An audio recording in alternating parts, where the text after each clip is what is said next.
Hi all, in this class we are going to discuss one topic in Unit 4, that is psychophysiological measurements. So in this class we are going to discuss what is meant by psychophysiological measurements and why we have to go with this particular technique. Okay, so before getting into this topic, let me start with a basic introduction or definition of what is psychophysiological measurements. I think from name itself you might have guessed it, what is it all about. So here the psychophysiological measurement is a technique where we going to assess or analyze the psychological states of particular person with the help of that person physiological response. You know what is mean by physiological response? The body, in our body we have so many physiological activity that will be recording with a set of equipments, right? If for example ECG, EEG, EMG, so these are some kind of equipments will give the response of the physiological state of the body. From that response we are going to assess what is the psychological behavior of that particular person. So the on the whole the study of this particular thing is nothing but psychophysiological measurements. Okay, so to be simple, the psychophysiological measurement is a technique, it's a methodology where you will assess the physiological state of particular person with the help of physiological response which is being measured by set of equipments.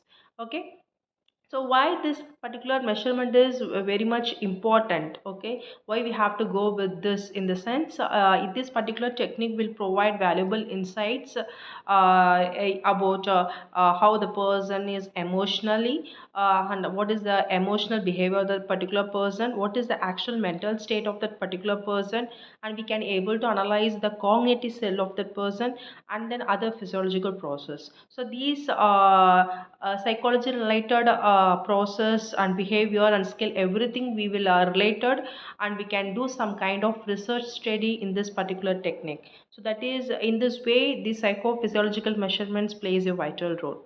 Okay, so but this psychological state, in order to measure the read the psychological state of one particular person, we need a other thing we should correlate it to this to that psychological state is physiological measurement. So in order to measure this physiological response or the measurements which is taken from the body, that is none other than your all kind of electrical activity of your body, right? Which it will start with the ECG, EEG, and then even you can get EMG and then SCR.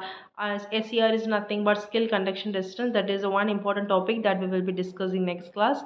And the respiration rate of particular person, even the pupil dilation. You might have heard that. Like when people in love, okay, when they see anything with some emotionally, automatically that person pupil will get enlarged. Okay, so it will enlarge, or we can also say it will increase in size, okay, when they see in love. So in that case, when they are happy, when they are happy, that emotion, that changes happen in that pupil. Okay, so from the changes we come to know what is the mental state of that particular person, whether they are happy mode, or they are in fear state, they are an anxiety. So these different kind of problem, I mean these different kind of emotional state we can read, we can get to know with the help of pupil dilations. That is one way. And even the ECG, EEGs. These are the brain activity and heart activity. Why we have taken this physiological measurement in consideration when you want to read the psychological state, in the sense when the patient is very panic, automatically their heart rate will get increased, right? So eventually their brain activity will also be like it's going beyond some certain frequency. So these frequency changes when they are in normal state, when they are like very conscious or something, with respect to that environment and the emotional,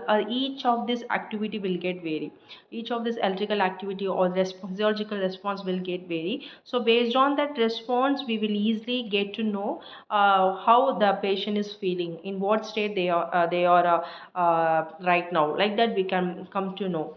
Okay, so this is the very beautiful technique where you can analyze psychological behavior of the patient. Okay, even the respiration rate. Okay, when you are telling something irrelevant to some topic, or when you are panic about something, or if you are telling lie or something, so in that case also, like unconsciously our brain will react in some other way. So the brain activity will differ actually, and if it's differ, your heart will start to pump too high, so heart rate will also differ.